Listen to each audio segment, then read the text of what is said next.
Shalom, shalom, bien-aimé dans le Seigneur. Nzambe apambola yo mutozo la nangai. Yo muto se disposer tana yo ozu kit no che liboso écran, liboso computador, ordinateur, liboso ya télévision, liboso ya objet no so yo koza nango. Ya liboso na pamboli nzambe parce kaza malamu. Nzambe apambola Papa Josel TV, TV na biso purement chrétien. Oye pona ko soutenir biso awa na Angola. En tout cas, nzamba pambolo na équipe na yo mobimba papa. Bele meto la na pena télévision parce que télévision o eza purement chrétien et ye pona ko édifier ba na nzambe pona ko évangéliser ko panda sango malamu na Angola kaka teme na monde entier. Nzamba pambola yo.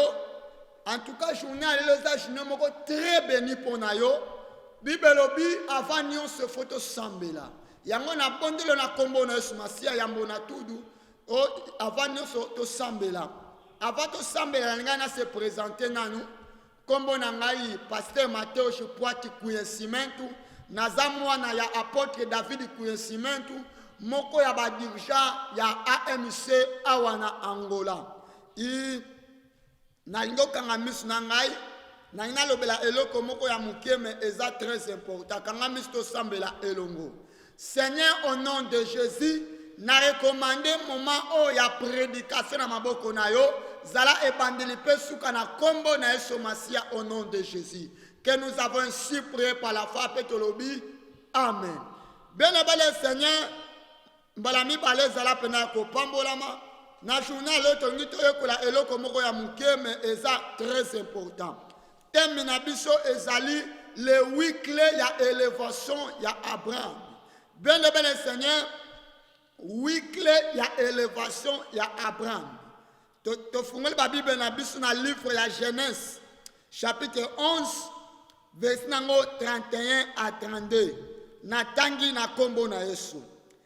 Terah prit Abraham, son fils et l'autre, fils d'Aran, fils de son fils, et Sarai, sa belle-fille, femme d'Abraham, son fils.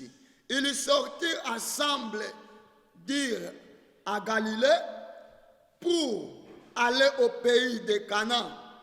Ils virent jusqu'à Charan et ils habitèrent. Les jours de Terah furent de 205 ans et Terah mourut à Charan. La parole du Seigneur. Ya nzambe apambola yo, merci yo mutu oyeli soche kit na yo, nzambe pena amona yo. Ndena uti ko lobela tolingi to lobale 8 clés ya élévation ya Abraham. Et na kata temi na biso tozomona eza na 4 paroles. Parole ya liboso eza chiffre tongoni chiffre 8.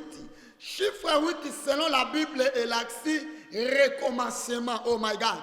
Et l'accès recommencement parce que sur le temps de la Bible, dans le livre de Genèse chapitre 7, on comprend que Nzambe abandela ki mokili nzela 8 personnes parce que mokili ya dans œuvre tango ebebi nanzali sumu Nzamba poni Noé na mwasi na bana misatu na basi ya bana ye Nzambe a recommencé mokili. Donc chiffre 8 et l'accès recommencement.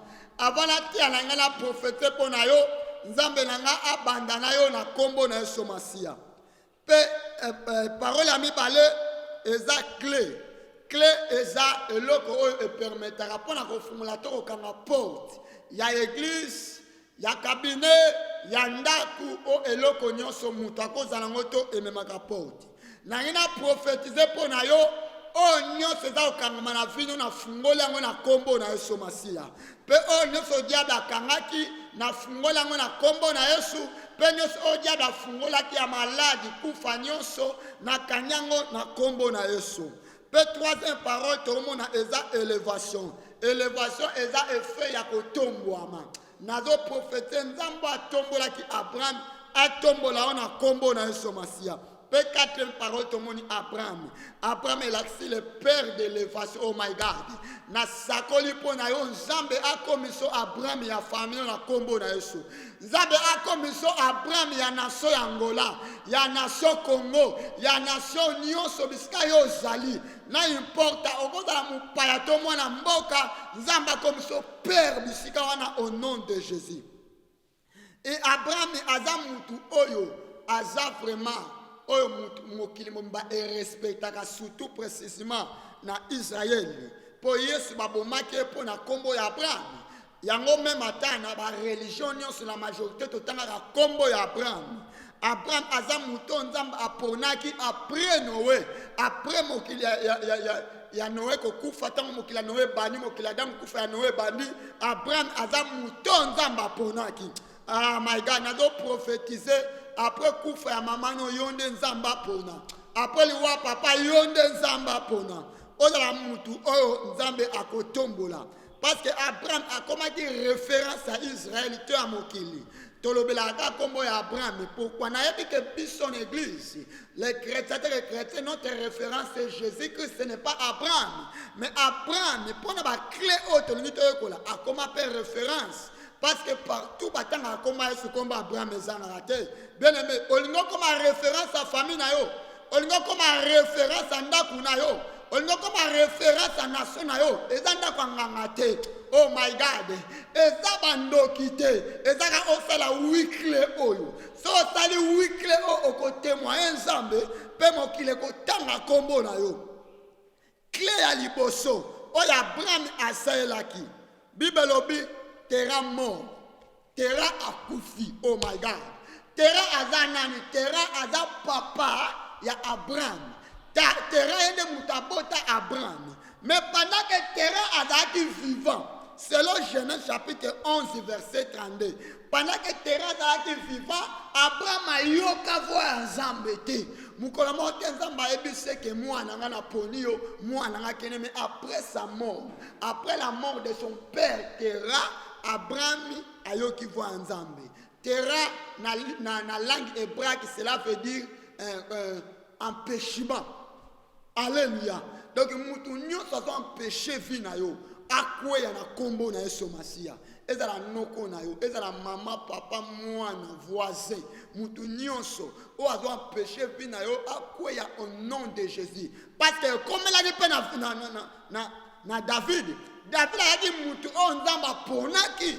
Nzamba tindi Samuel kenoko wendre David akoma roi na casa Israël. Mais likamba okamwa David a pas kozwa huile azongi na Nzamba. Oyebi pourquoi David a zonga na Nzamba, c'est parce que Goliath o azaki terreur ya vie na zaki na nous vivant. Même mukolo o David abomaki Goliath. Abomaki terreur vie na David ayeba na kata Israël. David a zonga ki suzama te. Oh my God, nazo sakola mutu nyonso o combattre vie na yo. O combattre ministère na yo. O combattre libala na yo. O combattre ndaku na yo. O combattre famille na yo. Akwea au nom de Jésus, afin que yo avance. Oh my God. Et c'est mon nom de la attentivement. Deuxième point. Oh, Abraham a fait la clé. Ayoka ki mongongo ya Nzambe pe atosaki. Genèse chapitre 12 verset 1. Ben Seigneur Abraham ayoki mongongo ya Nzambe pe atosi. Il a pas te belé. Bazo mona loboko ya Nzambe te, c'est parce que bazo yoka Nzambe te. C'est parce que bazo obéir Nzambe te. Ben aimé li pamboli na yo. Eza nzela noko na ote. Eza nzela musalo zo sala te. Eza nzela mobala linga bala ote. Eza nzela mwasa zo bala ote. Mais eza nzela Nzambe. Jésus-Christ yenda la chemin. Soko yoka Nzambe. Vino kozala béni. Ta bénédiction dépend directement à Dieu. Parce que Nzambe yenda ebilobi na o. Bien aimé, si on a dit sur Betelanga sur la vie na yo, à 10 ans passé au Betelanga, mais sur Betelanga histoire il y a fini il y a 1 mois avant. Au Betelanga projet, au Betelanga histoire. Mouta ebilobi nos ensemble. Bien aimé, obéir na voix ensemble. Pe lobo kongo na lobo ko ensemble. Yango moni Abraham a obéyaki. Eza moka ba clé o esaki Abraham a comme référence le lo na kata mokili. Troisième point. Abraham abîmé dans la tata naye. Abraham est sorti dans la maison de son père. Oh my God. selon Genèse chapitre 12, verset 4. Abraham abimi na ndako ya papa. Tanga yoki voit ensemble. Bato bele bien-aimé. Azo sambela mazaka na ndako ya papa. Nzamba benga yo za ministre. Oselaka nzambe oteyaka. Osutenaka musala nzambe oza protocole oza muyembi munene. Ta muswangola mbaba yebi yo to Kongo mbaba yebi monde te ba yebi yo. Na karta mi me olingi ko bima na ndako ya tata na hotel.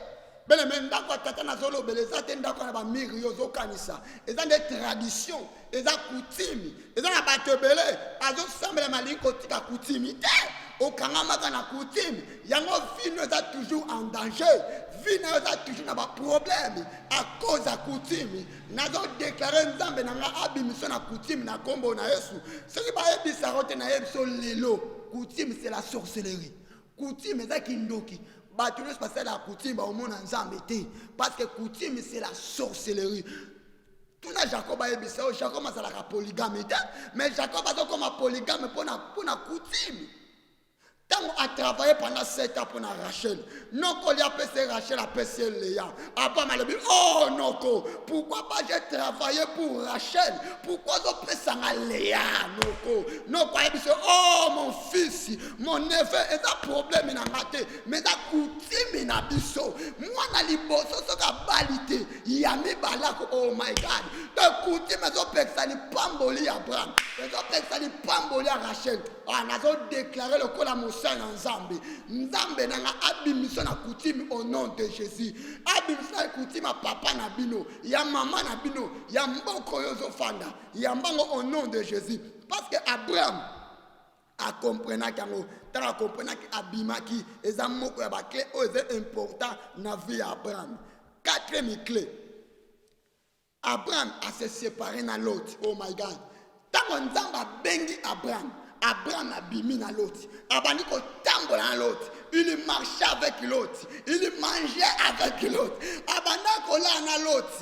Mais pendant yoka ngonga nzambe na mboka na bango.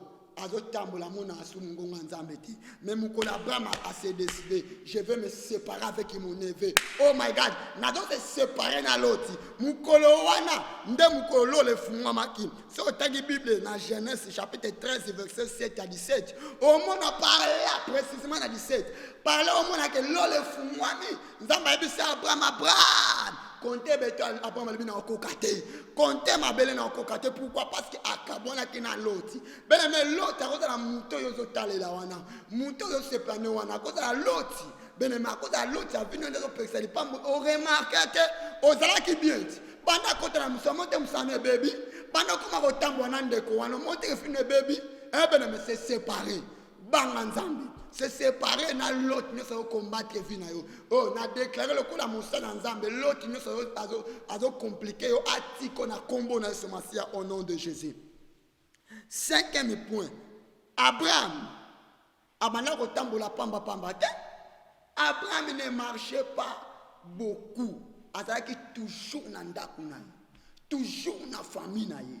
Toujours na lopango na ye. C'est autant que Bible dans Genèse chapitre 18 verset 1. Au moment où 3 personnes baillé par Abraham. Oh my God.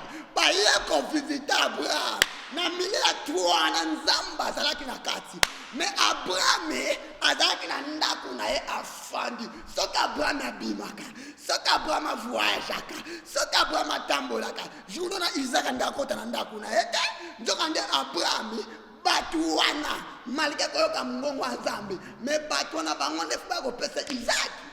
Soko tangi Bible bien oyo comprendre que 3 personnes wana bayelaki Abraham te babandaki koleka mais pona bayako kuta Abraham mission na bango eyaki bakoboma Sodome na Gomorrhe bayaki na ndako Abraham te mais tellement Abraham azaki abakuki abatelaki poste na ebele mozo tanga d'église yango ne vino zo bonga te. Ok, nous avons soukoli, on va passer au huile.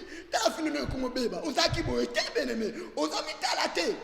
fanda na sama kola tata na yo bisika oyo za omwa ke nzamba cha wana te so nzamba cha wana fanda wana kolanda ba prophétie kolanda miracle te fanda bisika o nzamba cheo nzamba mona ka mutu kabisika cheye yango moni adana Eve tango basumu ke na kata jardin selon Genèse chapitre 3 nzamba tanga ye na pokwa abando luka bango Adam boza wapi oh my God na mituni totuna nzamba amona ka fumia mwindu na sali banga mwindu pe na molili pourquoi zo luka Adam parce que bisika chacha zala kite bene me fanda bisika cheo pe na zo déclarer lokola mosana nzamba ka bisika na nzamba ko pambolela yo bana no sa sida di bele nzamba ko pambola bino na église oyo atoza musika nano yete yaka bene me yaka parce que bisika oyo eza de bisika nzamba zo monelo Abraham ayamba ki bénédiction pour azaki fidèle na ndako na ye azaki fidèle na église na ye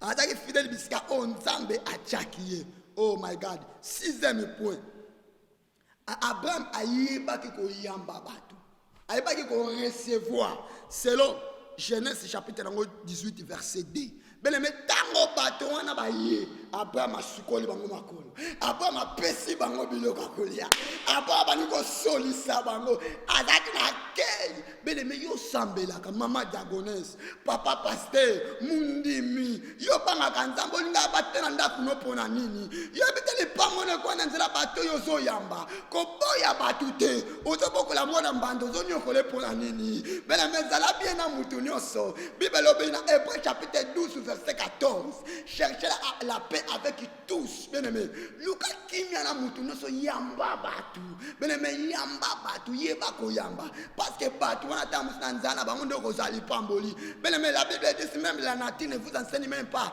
au monate batu bele aboti dibala mena dibala na tamo kwa sungi yete mais mwana boko laki mutu ayambaki yenda sungiye bien-aimé yoka ba témoignage te zana batu nyonso malamu yeba ko yamba batu tango mutu ko visiter atazene le côté yamba et bien comme on a attention à ma bête bien-aimé Abraham yango de bende la keli pamboli 7e point Abraham azaki na discrétion oh my God surtout place de makambo biske fan Abraham azaki na discrétion bien-aimé le Seigneur ba te bele ba osambela oza pasteur oza mwana nzambe oza muto tanga oyebi nzambe bien-aimé oza mayele mais oza la discrétion te so otangi Bible na Genèse chapitre 22 verset 2 à 3 tango Abraham ayoki mungongo wa nzambe nzambe ayebise pesanga mwana Isaac oh my God Abraham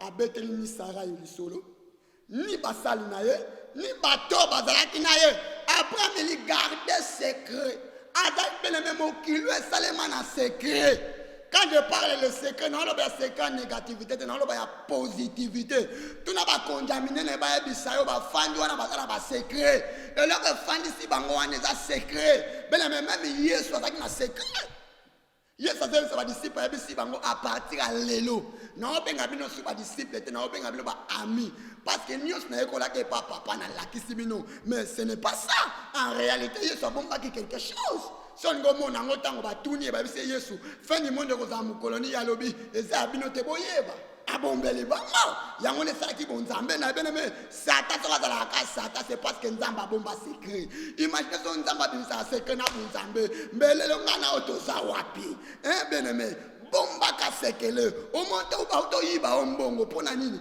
okolia lekele mana janvier na décembre batu nyonso ba yebi ndeni ba okotelo na ndakute alléluia ozi mobali lingi onakuta kome pa na binote bakamaradi nyonso ba yebi bien-aimé sene zala na secret pasteur oza nguya oza musana nzambe loko zo bomayo oza na secret oza na secret otuna samisote samiso azaki mutu oyo nzamba atindaki azaki envoyé kwa kobikiza kwa kobunda kwa kolongisa Israeli mais tellement a dévoilé qui secret faut que c'est silaki mais le moment de makate silio au monde ba tomo sekayo parce que manque secret zala na secret Abraham soka yebisa mwasi na ye ke nzamba senginga mwana balingaki babunda balingaki babebana Nzambe pe anga condamné qu'Abraham, anga condamné jamais moi si parce que moi ça n'a raison. Ben mais ça na secret. Tout na Joseph a yebisa yo manque secret ça là comme en prison.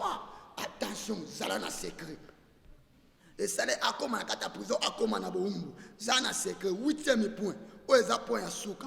Abraham a pesi fils unique, il donnait son fils unique. Oh my. Betena Yesu maboko na yoka betela Yesu maboko. Nzamba pambola yo mutozola nanga avec tantifima. Beneme la nanga tantifima parce que na osa la conclusion matiana ngai a. 8e point oyo Nzambe asengi Abraham. Alors dit Abraham, donne-moi ton fils unique. Oh my God. Selon Genèse chapitre 22 verset 9 à 7. Mais ndenge Nzambe azebisa Abraham que non pesanga fils no unique to sola ko la bana mayili yo tanga oza licencié otanga la Bible oza pe pasteur. Est-ce que Abraham azala kana mwana moko quand on parle fils unique cela veut dire mwana ngo azana yayate ana lekiti azaka sen mais Isaac azaki na yana ye yaya Isaac comme Isaac Ismaël. Mais Nzamba ebisi Abraham alobi teke no pesanga yi mwana Isaac malobi pesanga ton fils unique. Donc Nzamba zaki na posé ya unique ya Abraham. Oh en réalité donc na comprendre le komoko oh Nzamba banda ko senga Abraham ezate Isaac oyozo kanisa ezate vie ya Abraham parce que muto za na devite mutaka na vie moko Nzamba zaki na posa Abraham ami pese pa na ye Abraham ami kabalo kola mbeka ndenge remettre tout sur un biso to sacrifier ba corps na biso Nzamba zaki na posa ya Abraham bene Seigneur Nzamba zande na posa na yo Nzamba na posa mbongo na ote ana posa mituka na ote yaya mituka no yango te kolongola bonzambe na ye yango te ko pese gloire bene me bandaku na yo yango te ko pese gloire mais ami na yo yango na ko la gloire ana posa ami na yo bene me Abraham ayoka Nzambe mamona Nzambe te mukolo ya pesa ki Isaac amoni Nzambe ayoki Nzambe ayoka Nzambe bandoto mkwana ayoka na moyi bibelobi yo le fumwami pe mungongo uti likolo ekiti ayobi Abraham à partir d'aujourd'hui ngai Nzambe na ndimi kolinganga oh do offrande zo pesa yango te besenga Nzambe banda kuna yango te senga Nzambe esenga Nzambe zande obongola mutema o mi pesa pasteur koza na église munene yango te ngelo banzamba sepel na yo koza na mbongo ebele ngelo batenza sepel na yo koleka na teve na lekibo elingelo bateke Nzamba sepel na nga eloko Nzamba na moposa ezande na mi pesa beneme mi pesa pa Nzambe bibelobi na Jean 3:16 car Dieu a tant aimé le monde il a donné son fils unique afin que quiconque croit à lui ne périsse point mais qu'il y ait la vie éternelle. Bien-aimé, le fils de Dieu c'est Jésus-Christ de Nazareth. Ce qu'on me pèse on dit mais Yesu le kola mo kondi pe mo bikisi yangonde Yesu na ngo posa yangonde Nzamba na ngo posa bien-aimé Seigneur Nzamba na posa mbongo na ote ndi mena Yesu tika lisumu beleme lisumu ebomaka otanga la Bible te Bible lobi na Romains chapitre 6 verset 23 le salaire du péché c'est la mort beleme so kanga na lisumu okufa lisumu ebomaka bongo la mutema papa bongo la mutema mama Nzamba zawana Bible lobi na Romains 3:23 tous qui ont péché sont privés de la gloire de Dieu batu nyonso oyo basumuki bada privé ya gloire Nzambe beneme to bongo la mitema yamba na eko taliso Yesu beneme Nzambo na eko teya le Dieu de mon père David Kouyesimento azawana il est présent ce comme il pèse panaye ya ko prendre vino en charge Bible lobi aza la porte de brebis ba oni so ba kota kana nzane ba bunga kate ba oye ba yoka ka mungongo ne pe ba landa kaye beneme bongo la mitema tika sorcellerie tika moyibi tika lokuta vino ko bonga na lokuta te vino ko bonga na moyibi te vino ko bonga ndenge yozo kanisela te parce que ta vie ne dépend pas aux hommes nena musala oyo zo sala mais ta vie dépend de Jésus parce que nyonso zo luka eza maboko ya Yesu Jean chapitre 3 verset 35 à 36 Bible dit Père a tant aimé le fils il a remis toutes choses entre ses mains. Celui qui croit au Fils aura la vie. Celui qui ne croit pas au Fils, quand on parle de tout, cela veut dire libala, mbongo, élévation, nyonso yozoluka. Iza maboko ya Yesu. Soko ndimeli Yesu sikoyo okozwa. Bible lobi Apocalypse chapitre 3 verset 20. Aza na porte ya mutema na yo, azobeta. Soko fungoli akolia na yo, akomela na yo. Bien-aimé, quelle que soit la quantité ya lisumo yo sala, aza prêt pour na kolimbisa yo. Il est là pour te pardonner parce que 2 Chroniques chapitre 7 verset 13 à 15. Bible lobi ata ceux qui parlent nga mikiti si ba yepa nanga ko senga kolimbisi quel que soit ma bena bango, nganzambe na kolimbisa bango. Mon Dieu est là pour te pardonner. Ndimela Yesu bisikoza. Soko ndimeli Yesu, yenda ko bikisa yo. Bien-aimé, ta vie est na posa Yesu. Vie est na posa Yesu. Mbongo ekokite, musale ekokite, mais loko elekezande Yesu. Et loko elekezande Yesu, yamba Yesu. Abraham, mukolo a comprendre que téléphone apesa Isaac. Ezane mukolo nzamba confirmer que yambalo na ndimi ke olinga kanga. Est-ce que mutumo ka pambolami? Bien-aimé na yebite, bisikani ni oyo sali. Soko za na bureau na yo, oza na Porto, oza na France, oza na Amérique, oza na Suisse. Papa Jano na kata Suisse, oza wapi? Landa TV oyo, landa matea oyo. Mi pese pa Nzambe. Soko mi pese pa Nzambe, Nzamba ko prendre soin na yo. Nzambe yemo ko ba no bundela yo. Mama no soka tindio akotika na ndako yo kei. Pate soka tindio atika na ndako ya kei, mais Nzambe soka tindio akotambola na yo. Bien-aimé, ndimela Nzambe, ndimela Yesu, un seul sauveur. Isaac Jésus-Christ de Nazareth. Sur un dimelo biki. Parce que bien confirmé dans Jean 14, 6. Il est le chemin, la vie et la vérité. Bien-aimé, yo aussi mami kanga mi subisikozali. So fuka mufukami. So ko fando. Bien-aimé ko yo ka sonité eza lozana wenzi. Eza lozana biro na milia bato beleza la liboso abana. Ko yo ka sonité parce que nzamba tinngani pona yo. Mais ça yo za pona yete, za pona yo. Ezande pona yo. Ezande kolanda yete. Ko kota na distraction ezande pona yo.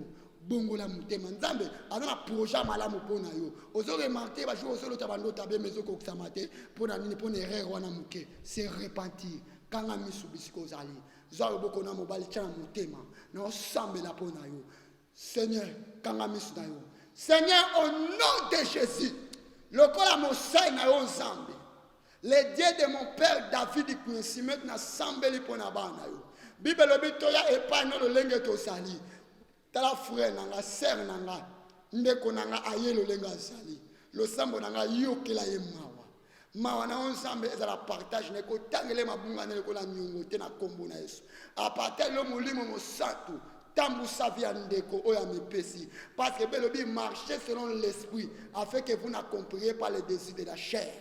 Nous tambu sa peuple na kombo na Yesu que nous avons ainsi prié par la foi au nom de Jésus. Bisiko zaloba na kolo Yesu. A partir sikoyo. Ngai mwana Mateus. Loba kombo nga mwana Mateus. Na ndimi komi pese pa na yo. Na tiki masanga. Na tiki kindumba. Na tiki sorcellerie. Na tiki nyonso oyo sala ko kanda na vinanga. Na yambio na vinanga. Na kombo na Yesu pe na suite décision tambu sanga na kombo na Yesu que nous avons si prié par la foi. Amen. Ya Nzambe nanga apambola yo tokomi na suka tokomi vraiment na suka ozape na beni na kombo na Yesu Masia. Merci on tolanda ki biso tantifima et Nzambe apambola encore une fois notre papa José TV digital et longona équipe na ye mobimba boza vraiment béni na lisungi oyo boko sala biso awa na Angola bename yanga na informer biso tozana ta activité awa na Angola na utoloba église ezana mboka Luanda na municipio ya Viana na zangu zero ezana sima ya ba predo église na biso comme na ngo Cidade Belém centre d'affaires au centre d'affaires de la foi la direction na biso ezana Benfica représentant légal na biso comme on a apôtre David Kumesimento c'est lui mon père spirituel et Nzambe amona papa le ngona mwasi na ye mama na siku Kumesimento soki oye ko visiter biso e kozala malamu numéro na nga ya téléphone eza wana numéro ya IBA eza wana numéro ya compte eza wana partout ozalo ko sala biso transférence bisika ministère bandisika bisika toza toujours foutela toza na loko te toza na faible commencement eza ngai frère na bino ministre de Dieu Matthieu Chepoate coïncidement na ministère na pasteur na bandi sika soki pour soutenir ngai parce que l'union fait la force soutenir ngai nzamba ko pambola ta musu problème na yo esingaka o soutenir nga po ofungwama zala mutema ko fungwama soutenir nga so ngo mona nga numéro za na WhatsApp Facebook na nga pe za wana nyonso za wana benga ngai contacter nga ozana problème ko banga te nzambe na nga kubikisa yo ngana obikisa yo te maladi nyonso na ngo problème nyonso kozwa solution même na nzela téléphone tona ba témoignage bande kwa poto babika na nzela telefone babika na nzela telefone nzambe akoselo makama minene nzambe monde entier na bengi sibino boya nzambe nanga akopambola bino soko souteninga atana musika atana nzela prière atana quelque chose to obligé nyonso oyo ko sentir conviction nzambe akotika yo te merci beaucoup nzambe apambola yo nzambe apambola batu nyonso ba soutenir ngai na quelque chose pour na leka na TV bo compter ko soutenir ngai na leka kaka parce que vision oh papa oh azana ngo eza vision mondiale en tout cas papa Josel nzambe pena apambola eza vision mondiale parce que azana ba réseaux sociaux nyonso na plateforme nyonso azali Facebook WhatsApp nyonso azali soko luki papa Josel TV okomona ye ba ordonner nyonso eza wana coordonner Cezana nzambe pena apambola nzambe apambola bana ngano sa sida dibele awa na zangu 0 mama Aurélie nzambe apambola longo na mobali no papa Alfred papa Jonas na mwasi na bana bino en tout cas bozala béni ba collaborateur na ngani nyonso ba pasteur bozala vraiment béni na bosanité ma femme bien aimée mama Stella Poati en tout cas mwasi na ngala mingi nzambe apambola yo naza marié na bana na ngai bozala pena béni nzambe pena yo ozoluka libala nzambe abalisenga abalisa yo pe nzambe apambola président ya ministère na ngai papa Tony que Dieu te bénisse elongona noiva na yo mama Lola bozala vraiment béni ba j'aime ya boze belé manatanga ba komona bino nyonso ezate boza toujours na mutema o eleke mpote za maloba te me mutema na linga bino mingi bo soutenir ngai nzambe pena apambola bino merci beaucoup tous avons ensemble